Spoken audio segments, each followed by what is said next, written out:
PTI MPA Sindh assembly में opposition leader Haleem Adil Sheikh civil court Mirpur Mathelo में पेश थियो। अदालती ॿुधणी 15 अप्रैल ताईं मुलतवी करे छॾी। हलीम आदिल शेख मथां जरवार थाणे ते हंगामे ऐं ड्यूटी अटका जे FIR दाख़िल हुई। जरवार पुलिस 1.5 साल गुज़री वञण बावजूद केस चालान न कयो। ॿुधणी जे मौक़े ते मीडिया सां ॻाल्हाईंदी हलीम आदिल शेख जो चवणो हो त इलेक्शन कमीशन जी मिली भगत सां सिंध हुकूमत 23 जुलाई 2019 ते संदसि ख़िलाफ़ जरवार थाणे ते कूड़ो केस दाख़िल करायो हो। धांधली खे रोकण लाइ आवाज़ उथारियो त इलेक्शन कमीशन नोटिस वरितो, केस दाख़िल थियो ऐं एंटी करप्शन ज़रिए इंतकामी कार्रवाई कई वई। सिंध में 18वीं तरमीम और 2019 पुलिस ऑर्डर के बाद पुलिस भी इनकी है, सब कुछ इनका है, कोई अदम तहफ़्फ़ुज़ नहीं है।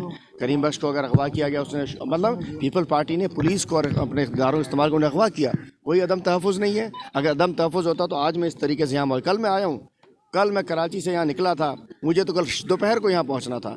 रास्ते में 25 जगह के ऊपर लोगों ने इस्तकबाल किया है। मैं तो कहता हूँ सिंध गवर्नमेंट हर ज़िले में एक केस बना दो ताकि मेरी सियासत चल जाए। जहाँ जाऊँगा रैली होगी, जलसा होगा, बातचीत होगी। अल्हम्दुलिल्लाह तहरीक इंसाफ सिंध में एक नई रूह हम फूकने जा रहे हैं। PP पारां हाई कोर्ट सखर जे जस्टिस आफ्ताब खे धमकियूं पई ॾिनी वञनि। Chief justice of Pakistan notice वठी। हुन चयो त आवाम खे सिहत जूं सहूलियतूं नथियूं मिलनि, ज़ख़्मियुनि खे एम्बुलेंस नाहे मिलंदी। 240 अरब रुपया बजट केॾां पई वञे। विज़िट कयो अवामी आवाज़ मीडिया ग्रुप जी वेबसाइट awamiawaz.pk।